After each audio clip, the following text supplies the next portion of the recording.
is huge. I mean, it's like a man. It's big. Kane's son. You still don't understand what you're dealing with, do you? Perfect organism. Just tell me one thing, Burke. You're going out there to destroy them, right? Not to study, not to bring back, but to wipe them out. That's the plan. You have my word on it. All right, I'm in. Let's rock!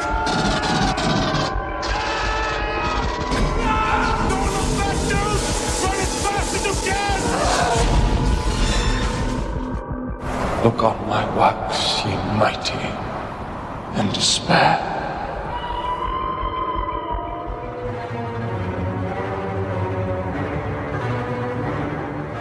Happy Alien Day from Perfect Organism, the Alien Saga Podcast.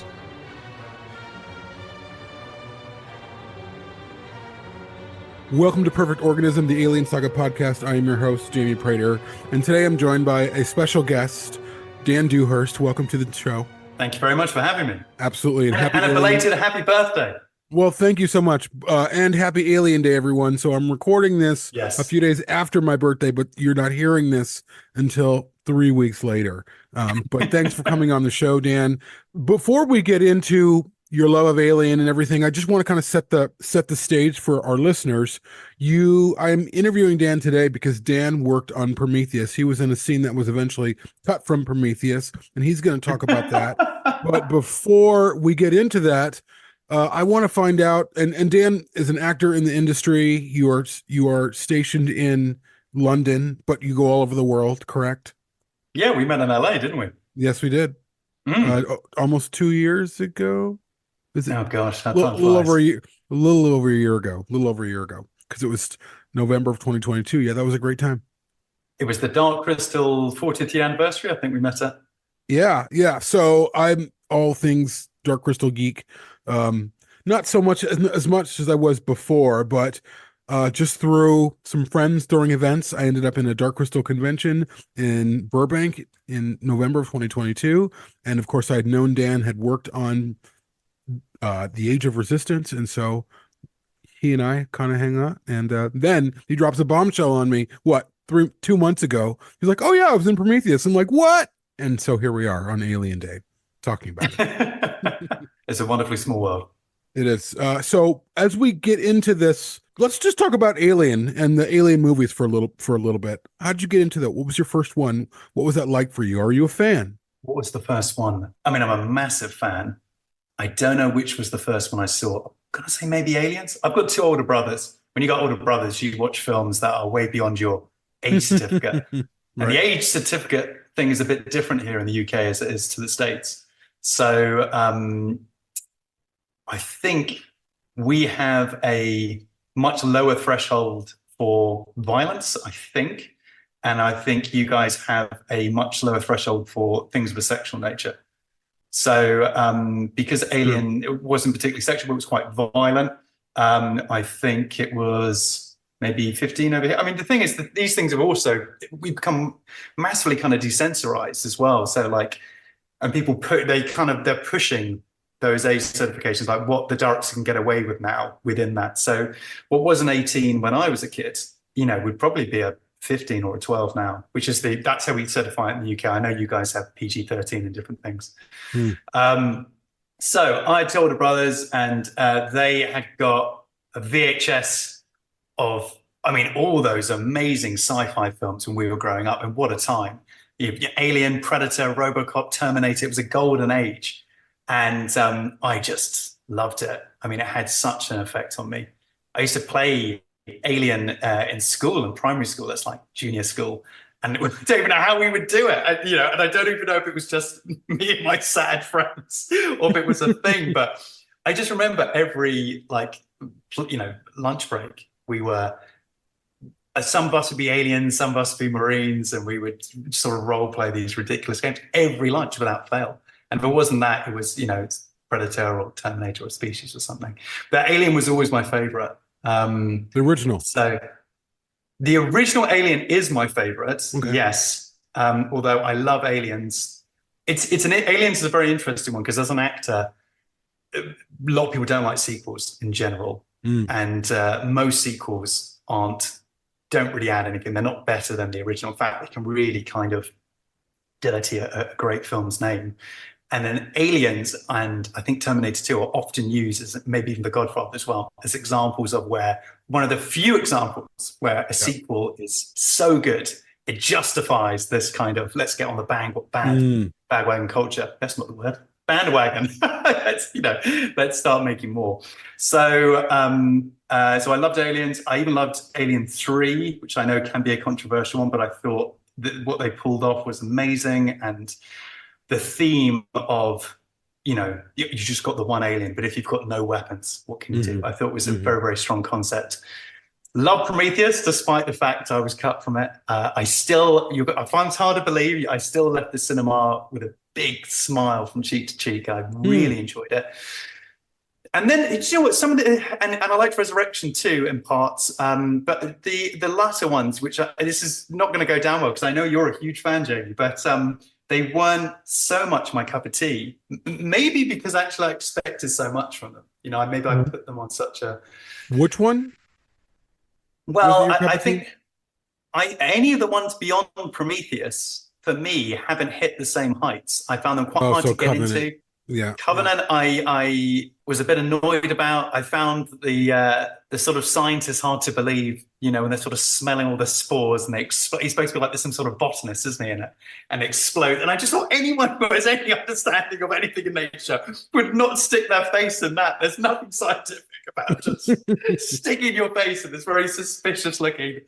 And for me, that makes me unplug when I try to get into films. I don't go into films trying to nerd out and hate them, but for that it just made me unplug at so many moments, which is very difficult to talk to you about, because I think it's one of your favorites. No, so my favorite is Alien 3.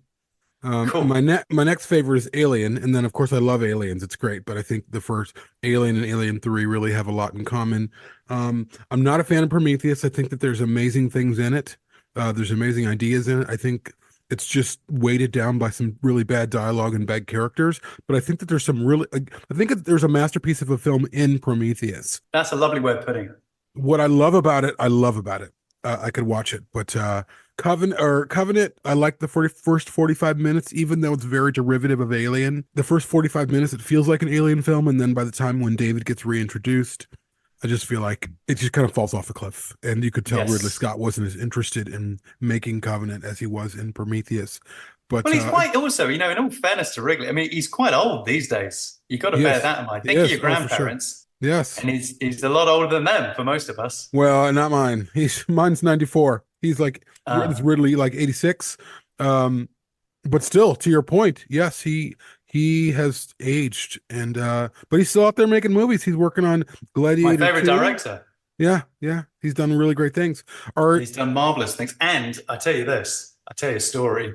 When I started out in this industry, and I cared so much what other people thought, and I had this quite nasty director turn on me, and he said he was going to blacklist me around the industry, and I was like, oh my god, I was really upset about it.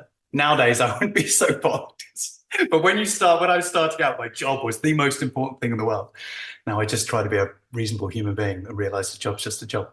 But I went to the union and I said, look, I'm really worried. This guy's threatening me. And he says he's going to blacklist me around the industry. I'm not going to work. What can I do? And the advice I received was, look, Dan, don't worry about it. There's only 3 people in the industry that can actually blacklist you. And they don't threaten you. They don't tell you. The phone just doesn't ring. Okay. So the ones who are shouting loudest about it is because they've basically got no power. And anyway, so he listed off these 3 people. And this was such a long time ago now. And I can't remember the 3 of them, but I remember one of them. And one of them was Ridley Scott. And I remember thinking, wow. And then he also said to me, we don't blacklist actors at this union, but we do blacklist production companies who threaten actors, so we're certainly be blacklisting them. So I had a somewhat happy ending.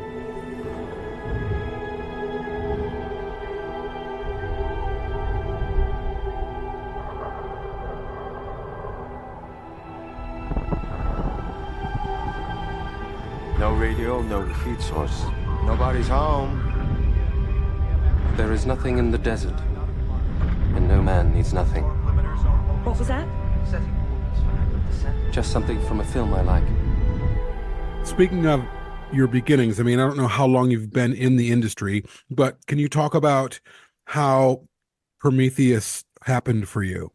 Yeah, what sure. Was that process like? I haven't been in the industry that long. I mean, a lot of people sort of start very, very young, and I'm quite thankful I had a normal childhood and went out and did other things and didn't get too swept up in stage school too early on. I mean, that's great if if that's your cup of tea.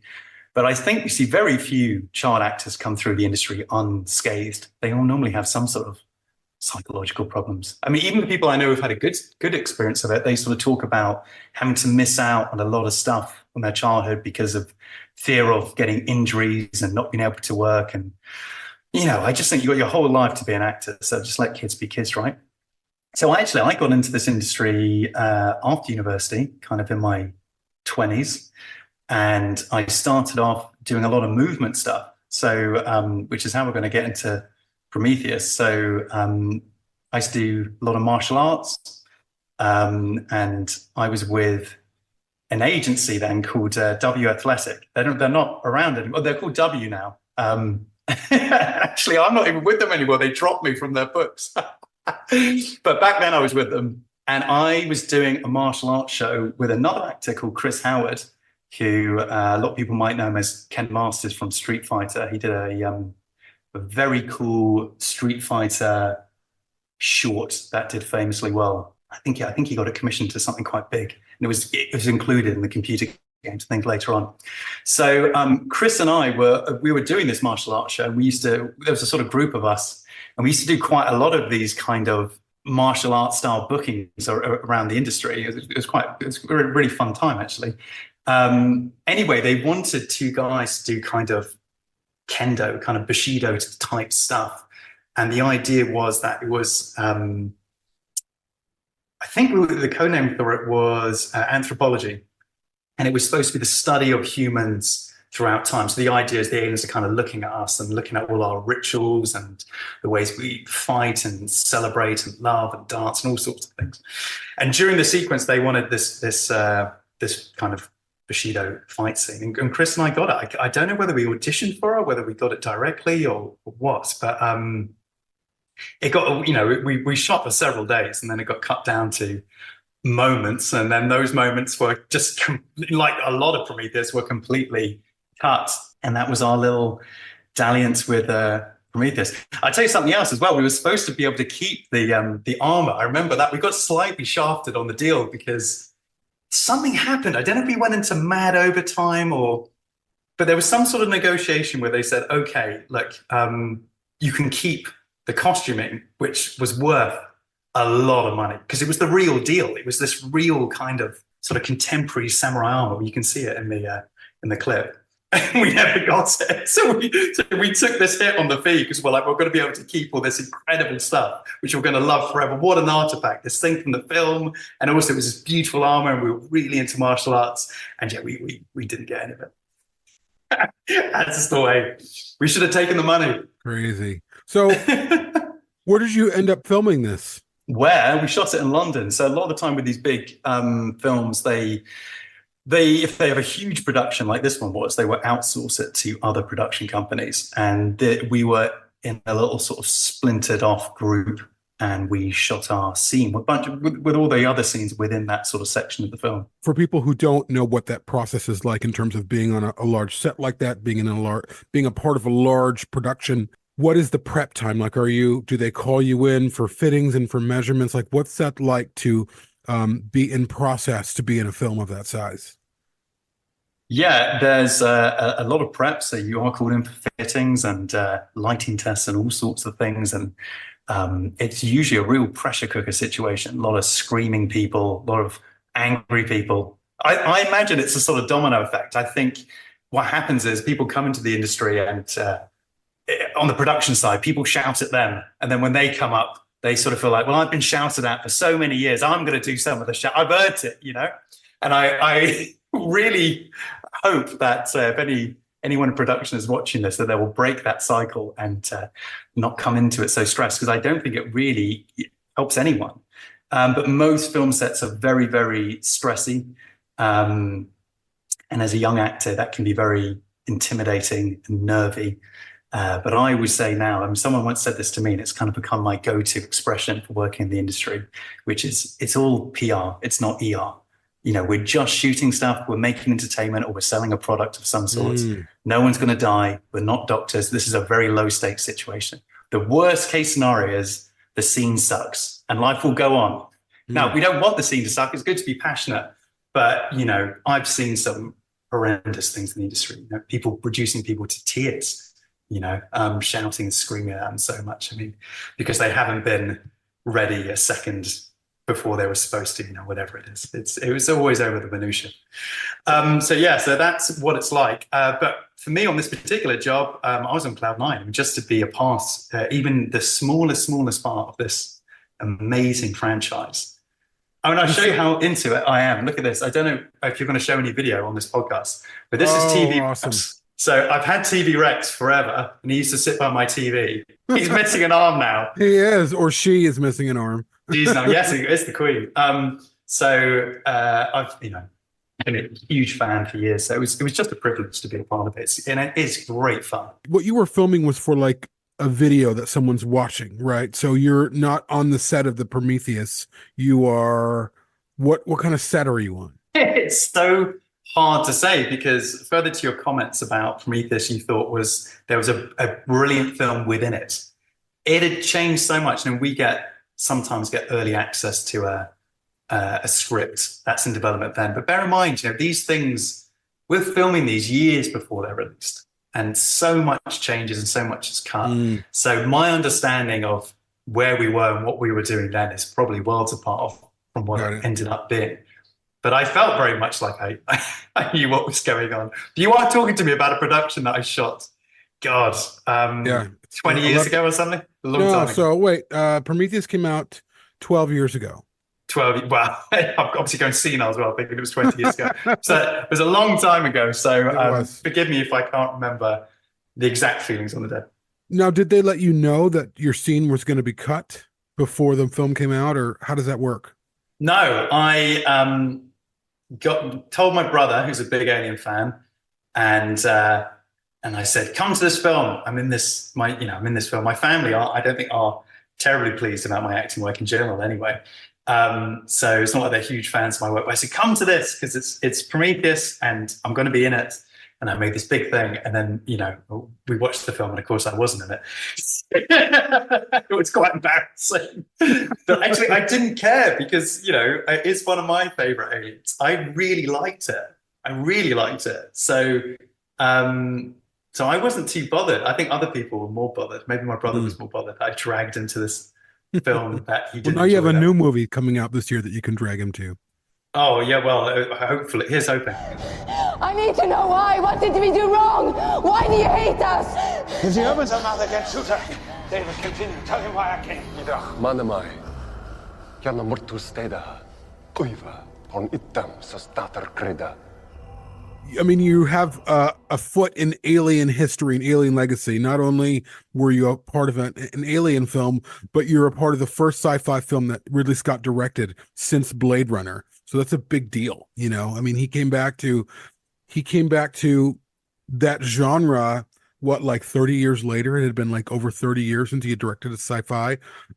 Was any of that, like, I don't know, again, what your set experience was like. I mean, obviously with sets, I've been on big sets before, lots of people there, lots of stuff going on. Was there like nerd buzz among like actors or people involved? Like, oh my God, we're in a Ridley Scott alien film? Or was it just like you're here for the you work? can't not have a nerd buzz on an alien film. Yeah. I think you're allowed. I mean, generally you try to dull down the nerdness and pretend to be really cool, which is actually even lame. It's better just to be yourself, isn't it? But that's what you try to. You try to underplay and act like, yes, not a big deal. I do cool shit all the time, yeah. But you don't. You do a lot of projects to pay your mortgage, and they're not so cool and sexy. But Alien was definitely cool and sexy. Even, as I said, even despite being cut and being ripped off with the costume and all these funny things that happened, I wouldn't change it for the world. It was still one of the best experiences I've had. That's great. So what's your life like now? Like, how are you in terms of like in the industry. I know when I was in England, I was there for the month of January, and I would watch TV at night with my hosts, Zay, who you've met. Hey, I love Zay. How's she doing? She's doing great. She's planning another convention for London at the end of June for the Neverending Story. Well, it's a fantasy con, whatever. It's another conversation. Great film. We can talk about that another time. Yeah, that's one of my faves. Yeah, me too. I love it. What's your life like now in terms of being an actor? I know I saw you on TV in commercials, like every other commercial featured you almost. I have sort of become Captain Commercial. I don't know how that's come about. I've got to break that side. The problem with acting is this: you get what you put out there. So because I did some commercials, then I was just getting a lot of commercials back. Sometimes you've got to kind of create a project and put something that you want to be doing out there to kind of get the work you want, kind of laws of attraction. So yes, I've become Captain Commercial. That's been quite interesting. You can learn a lot from doing that. Build your confidence. I think it helps you a lot with the auditioning process, which is basically acting. There's a fantastic interview with Clooney where he really, for me, nails what acting is, where he sort of says, look, you're basically a professional auditioner. You will spend far more time casting and doing auditions than you ever will acting, because you're probably casting or auditioning once a day, and you go in, it's a very bizarre job, knowing that there's at less than 1 in 100 chance you're going to get it. And then the next day, you've got to go back, do the same amount of research for the job, get yourself all hyped up, pick yourself up, all the enthusiasm, and put yourself through that audition again, day in, day out, knowing the odds are you're not going to get it. And, if you can, that's the real grind of acting. If you can do that and, you're okay with that and happy to live your life like that, then you've got a chance, I think, of being an actor. Because I think most people I know are good at acting in the industry. They get so worried about that. They spend so much time on their craft and things that they actually are excellent actors. But it's the grind that's the hard bit. And getting your foot in the door, certainly. So anyway, so doing those, yes, I've been doing a lot of commercials, but that's been quite good because it's kind of helped me. Well, the nice thing about this job is that the feedback is kind of immediate. It's there. So if you do a good audition, you're going to get at least what we call penciled or optioned for the job. And if you don't, if you're constantly doing auditions and you're not getting anything back, well, then you're not doing something right? You've got to mix it up. It's that Einstein's definition of sanity, doing the same thing over and over again, expecting different results. I mean, a lot of this job is outside of our control, but there's a very good, there was a good seminar actually by Mark Summers, who's a cast director here in the UK. And he said, your job as an actor is to get options, not to get the job, but to get options. He said, if I bring you in for an audition, it's because I think you're a good fit for it. And if you do a good audition, you will get options. You're always unlikely to get it because, there can only be one, right?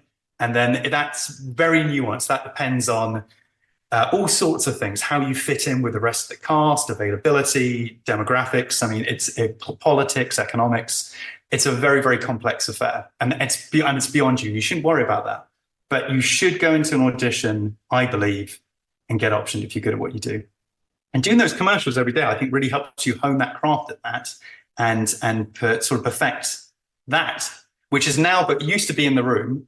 Now it's become self-taping post-COVID because they worked out quite rightly. It's a lot cheaper way to see people. They don't have to hire a big, expensive casting suite. They can just send out these instructions and you have to do it at home in your own time, which can be quite tough. But there are upshots to that too. It means they're seeing more actors than they ever did before. Used to be a very closed shop. Now they will put through a few wildcards in there. They'll give some new names, some new faces a shot. So you can play that to your advantage. It's not all bad, certainly. Anyways, I've been doing that. And then, as you said, it's been quite funny because currently, as we speak, there's quite a few TV commercials of me in. I did this funny thing for the Sidemen. I don't know how familiar you guys are with the Sidemen over there in LA. I am not that familiar at all. So the Sidemen are a bunch of YouTubers here in the UK. I would say arguably the biggest UK YouTubers. Their united following subscription is they have 170 million subscribers. That's huge viewership. Yeah, it's massive. It's bigger than many networks. The most famous of them is known as KSI. or Jay, who you might know because he does a lot of boxing stuff now, and he's released this drink called Prime, which has gone mad over here, but I don't know if it's reached you guys yet on the West Coast. Anyway, I did a thing for them early last year, as a improv actor. So what they do is they do these kind of hidden camera things, and this one was called 7-Star versus 1-Star Hotel. So it's a bit like a kind of pop band, for lack of a better word. So there's this group of guys they've got this huge following, and for this video, half of them get to go to this 7-Star hotel. I think it was the one and only in Dubai, and then half of them go to a 1-Star hotel in England. But the 1-Star hotel in England doesn't exist. We've made it, so they don't know what to expect. They know something's up because there's cameras there and they're mic'd up. They don't know what it is. So we created this hostel, and within the hostel there were these ludicrous characters running it. And one of the directors sort of said to me, it would be really fun if we had a life drawing class put on in the hostel that the guys could do. And you could be the teacher, but could you come up with a really ridiculous character to be the art teacher? And I came up with this guy called Kashper, who is loosely based on a guy in the industry I used to work with, actually, and a school friend who I've kind of merged together and made this love child out of. Anyway, so we did this character, and it was a surprise success. People really liked Kashper, and I had no idea how big it was going to be at the time. And that was nice. But the thing is, they have a lot of great guests on the show, and every Sunday there's a new one. And I think kind of got lost in the matrix, and we didn't know what to do with it. Fast forward to this month, and we did, it's last month now. And Kashper got to make his return in the winter holiday episode on YouTube. You can watch it if you want. And that was quite a big deal because to actually have a guest come back, and they gave me way more screen time. And this was a feature film episode. It was 3 hours long, and about half an hour of which was Kashper. I was very delighted to see. And they even very kindly credited me at the end, which they generally have a policy of never doing with their guests. I think they want to sort of suggest that they're all real. So it was nice that they actually said, Dan Dewhirst as Kashper. So that's happened, and there's a lot of kind of buzz about that and where to go from here. The fans want another episode, and it's all quite exciting. And I feel very privileged to do this job. I'm very lucky that I'm able to make a living out of doing it. But there are other things in life that I think I'm more passionate about. I'm quite big into philanthropy and nature and things like that. I think as we get older, we want our jobs to be more purposeful. We kind of want to have a purpose in life. And this felt really good because I just had all these, I don't even know how they found me, because initially I've now set up a YouTube channel for the character, but I hadn't at the time.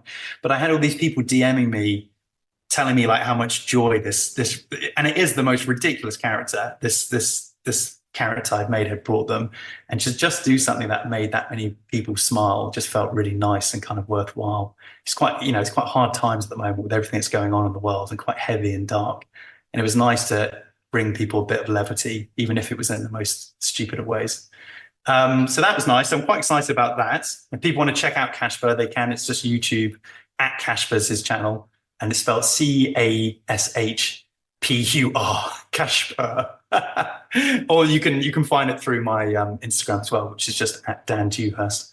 Dewhirst with an I, not a U. So that's going on. That's great that you've shared with people where they can follow you. That's awesome. Thank you so much for coming on the show. Again, this was Dan kind of sideswiped me with this information. Him and I have talked since we met about 1.5 years ago. And of course I'm, run this Alien podcast, and he's like, oh yeah, I was on Prometheus. I'm like, hold on, what? So it's great to be able to talk about that and to share your experiences as a fellow fan of the Alien films. And also, as you work in the industry, that's what you do every day. And that I can imagine is a challenge, but thank you so much for sharing sort of the ins and outs of what that's like for you. It is a challenge, but it has these nice moments like talking to you now. It has its bonuses. Well, thank you so much. We will. Cheers, Jay. Thanks for having me. Thank you, and happy Alien Day, everyone. And happy Alien Day. Thank you. Cheers.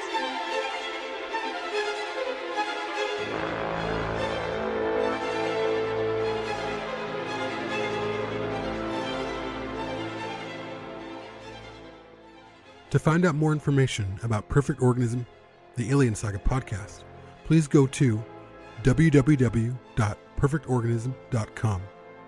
If you would like to support the show, please go to www.perfectorganism.com/support. Thank you.